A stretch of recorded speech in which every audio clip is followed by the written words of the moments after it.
All right. I am with our guest this week, somebody I'm very excited to talk to. I've known you for a little while, but we got reason to chat with you today, Tony, because you just won the WPT Borgata online series. For those of you who don't know, Mr. Tony, I'm going to butcher this already. I already told you this. I'm going to do it. I wrote it down. Sinishtaj. Perfect. There we go. ToNiSiNzz. That's right. And yeah, man, I appreciate you taking the time to chat with us. I know you are fresh off winning the tournament. It was a $1,060 main event on Party Poker US, partnered with the WPT, 440 entries, $432,000 prize pool, and you took it down for $77,000. How you feeling, man? Feel great, bro. Feel good. Yeah, it was actually kind of your second WPT title. This isn't officially like a Champions Cup thing, but it's still an online WPT title. You previously won, it was the Seminole Hard Rock. That's right, and that was for a much bigger score, 661,000 back in season 16. But this is still a nice little online payday.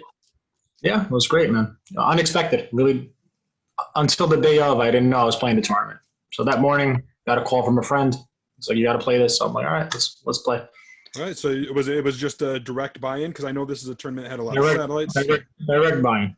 I hadn't played on Party Poker for years. The software used to just, frankly, be terrible. And then I heard it got better, so I said, all right, let's give it a try. And surprisingly, it was great. The software was really, really good.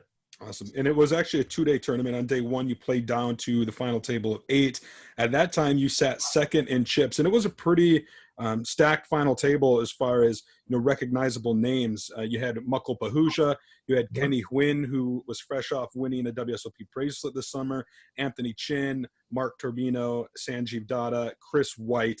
There was an unknown player, A Stormy Knight was his screen name. Yeah. And I was going to say, it was a pretty good final table. We were reporting it for PokerNews, and so I got to watch it play out, and I was really impressed with the play. You started this final table second in chips, and you won a pot against the chip leader, Kenny Huynh, early on, and that gave you the chip lead. And from there, that was a crazy hand, man. That was a. Yeah, tell us about that hand that really started it off. Going into final table, me and him have more than half the chips in play. So the idea is to try to stay out of each other's way, chip away at everybody else. He had opened like the first 5 hands in a row. So he opens again, and I 3-bet him with ace king. And I 3-bet kind of big. We're very deep. And then he comes in with a 4-bet. And all of a sudden, we're both putting in like 20 blinds each. Pot gets bloated. Not exactly where I want to be at this stage, but we have a good hand, so we call the 4-bet, see a flop, comes king high. He puts out a bet, I call, and then he basically checks to the river. He folds to a small bet on the river. So that was like, I thought, what propelled me to the win. It got him shorter than me. It made him slow down. And then after that, until heads up, I felt like I was in complete control of the table. People trying to ladder, people trying to, wait each other out. So it makes it, and then, the chip leader who was on my right now has less chips than me. So now he's forced to be more careful. And that hand I thought was pretty huge. During the hand, you're like, am I just going to go bust right now? That would be a disaster to get 8th place, coming in second. But,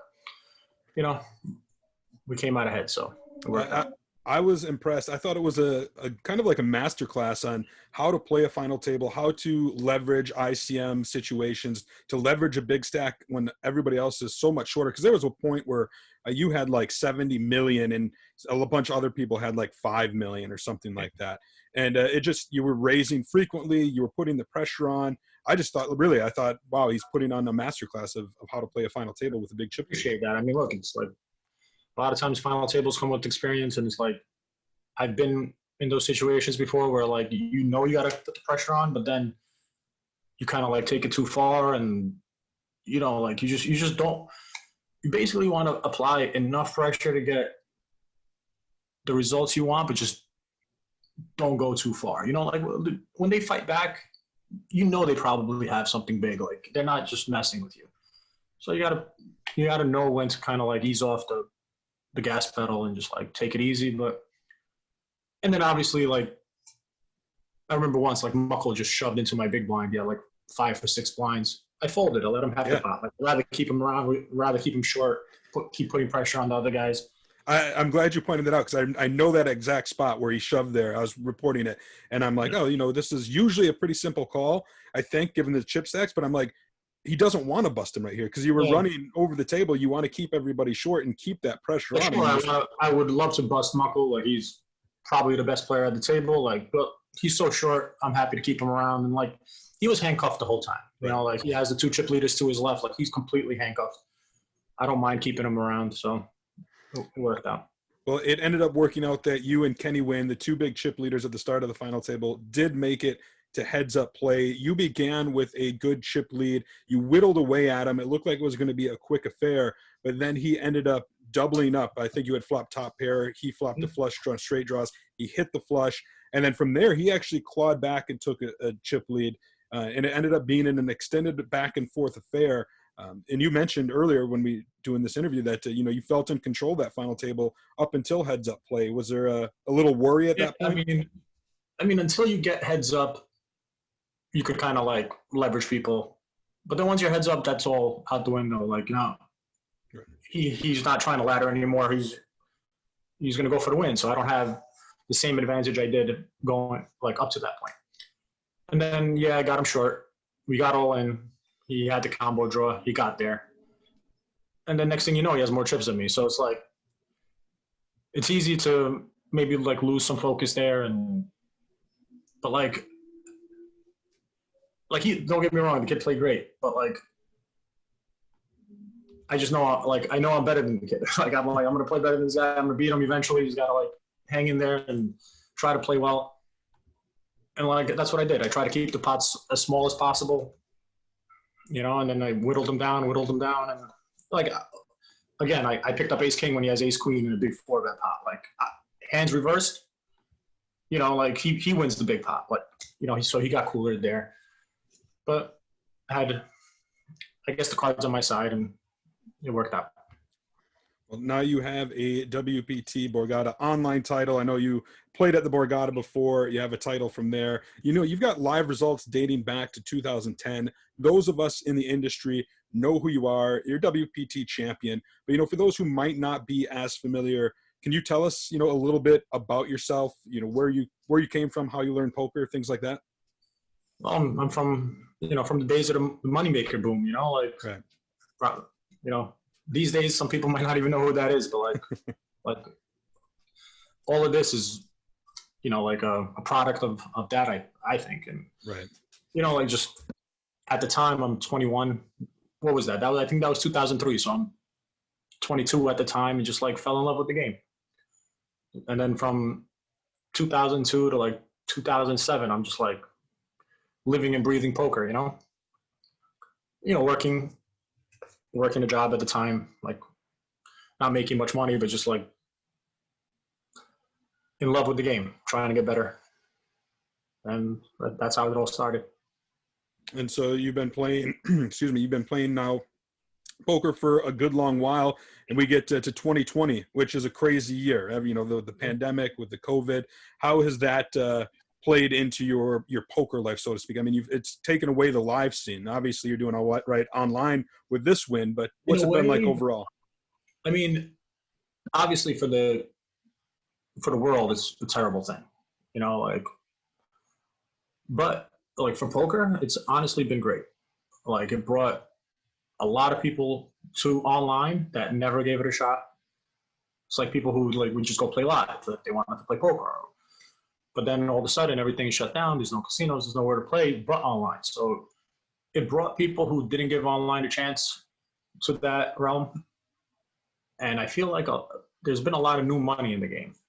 So, you know, like all the poker sites are like booming now, like regulated, unregulated, like everything. Like people are just playing more. So for me personally, it's been, other than the WPT win, for me personally, the last like 6-7 months have like been the best ever. And then like winning this tournament was great. But even without it, I've had a great year, like playing poker. Sure. It's it's awesome to hear, and certainly agree with you that online poker's seen a boom. Unfortunately, a lot of players in the U.S. don't have the option to play on a regulated site, like a Party Poker US. But of course, there are people who do play. Obviously. Yeah. Right. But people still find ways to play. That's why it's such like a tragedy that America can't play like regulated poker. Because people are gonna play regardless. It's just that they're playing in an environment that's not regulated, not safe. They can't. People have gambling problems. They can't get the help they need or whatever. So. But that's the world we live in right now. Well, speaking of the world we're living in, what's the future like for you? You're just going to keep continuing the online grind until the world gets a little bit more back to normal? I mean, as well as I've done, like, I'm still looking forward to the world getting back to normal. I personally love traveling and playing tournaments. Like yeah, it's more expensive. You travel, you play 1 or 2 tournaments, you can play a lot more online, but like I love the social aspect of it. I like seeing people. Like me personally, I love going out and playing, saying hello to people. Like some people, don't like that, but I do. I mean, I do too. I miss going to the Borgata. That's the last time I seen you, and playing Ultimate Werewolf in the lobby with 20 to 30 people. It's a blast. That's something I know they do that online too, but that's not a game I would play over. Right. Over Zoom. Like if I'm going to play Ultimate Werewolf, I want to play in a group of guys and girls, a group of people. Right. Well, Tony, I appreciate you taking the time to chat with us. If there are people out there that want to follow you, do you have any, I know you're on Twitter, you don't use it a lot, but is there any social media, any way they can keep tabs on you?